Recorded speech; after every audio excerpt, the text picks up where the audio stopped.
Devocional 7 de agosto de 2025. Café com Deus Pai. Bem-vindo ao devocional diário para a sua vida. Saiba quem você é. O homem respondeu: Quem o nomeou líder e juiz sobre nós? Quer matar-me como matou o egípcio? Moisés teve medo e pensou: com certeza tudo já foi descoberto. Êxodo 2:14. Moisés foi escolhido por Deus para tirar os israelitas da opressão no Egito. Quando ele começa a agir por impulso, faz a coisa certa do jeito errado, pois, ao defender um escravo hebreu, matou o agressor egípcio. A intenção de agir em favor do seu povo era nobre, mas não o método empregado. Posteriormente, ao apartar uma briga entre dois homens, Moisés foi questionado acerca da legitimidade de seu papel como líder. E, confrontado por seu delito, fugiu. Moisés teve medo de viver o propósito para o qual foi designado, sentiu-se paralisado e não conseguiu agir com base na identidade que lhe foi dada por Deus. Quando você não tem sua identidade firmada no Pai, permite que o medo assuma o controle e as circunstâncias o intimidem. Os obstáculos e o futuro lhe parecem aterrorizantes e, por não conhecer a você mesmo, acaba acreditando que não vai conseguir. Compreenda que você tem um potencial gigantesco concedido por Deus para realizar os propósitos dele. Assim como o improvável Moisés posteriormente liderou e libertou o seu povo, você também foi criado para realizar grandes coisas quando enxerga o seu propósito e anda de acordo com ele. Durante muitos anos, eu não conhecia meu propósito, por isso andava em crise sem perspectiva, mas, a partir do momento em que encontrei minha verdadeira identidade em Deus, pude operar com base no que o Pai me criou para ser. Não dê mais um só passo sem conhecer sua verdadeira identidade de filho, porque Deus Pai tem um propósito incrível para a sua vida. Não é sobre o que você fez um dia, mas sim sobre quem você será amanhã. Não perca mais tempo, saiba quem você é e viva o que você jamais imaginou. Quando sabemos quem somos, somos quem nascemos para ser. Devocional 219 de 365. Leitura bíblica Neemias 13. Palavra-chave potencial. Curte, comente e compartilhe. Até o próximo devocional. Neemias 13.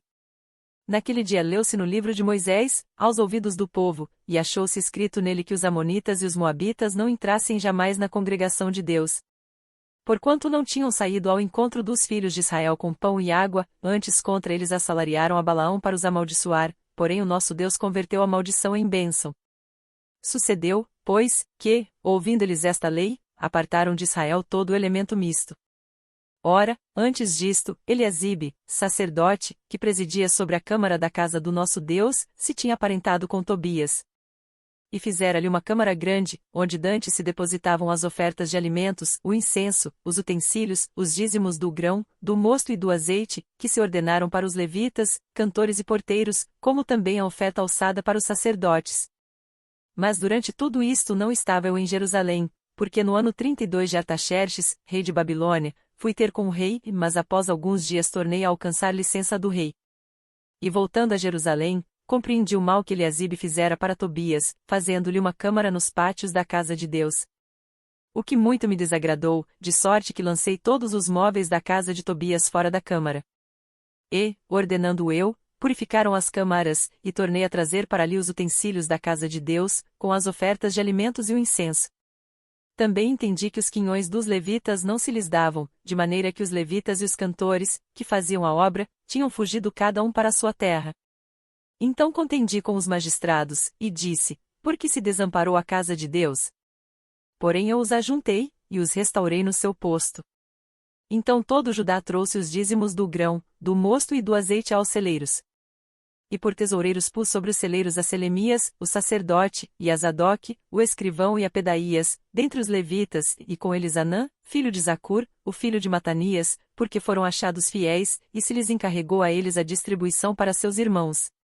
Por isto, Deus meu, lembra-te de mim e não risques as beneficências que eu fiz à casa de meu Deus e às suas observâncias.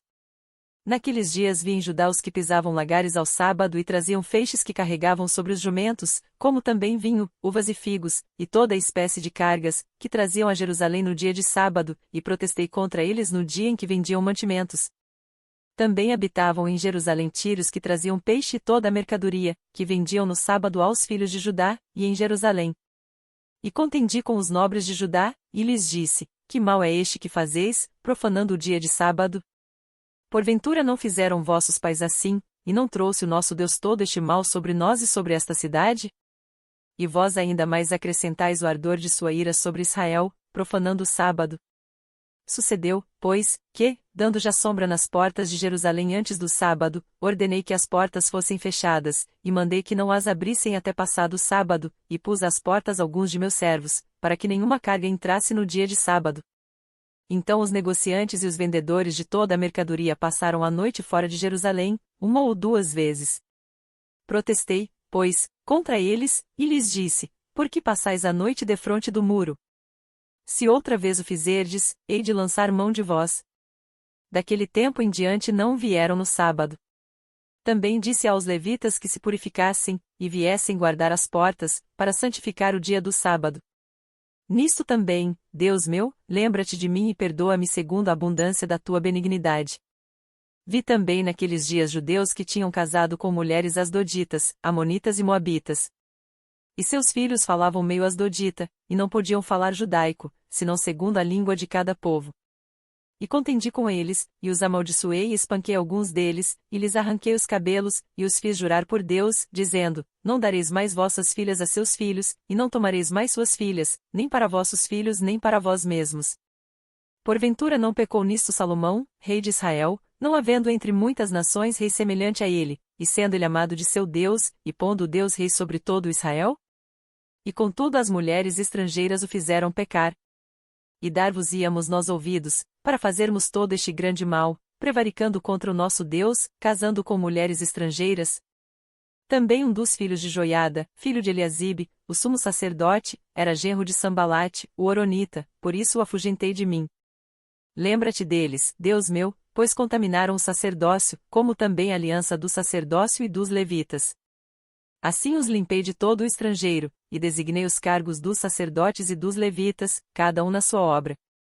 Como também para com as ofertas de lenha em tempos determinados, e para com as primícias, lembra-te de mim, Deus meu, para bem. Neemias 13:1-31.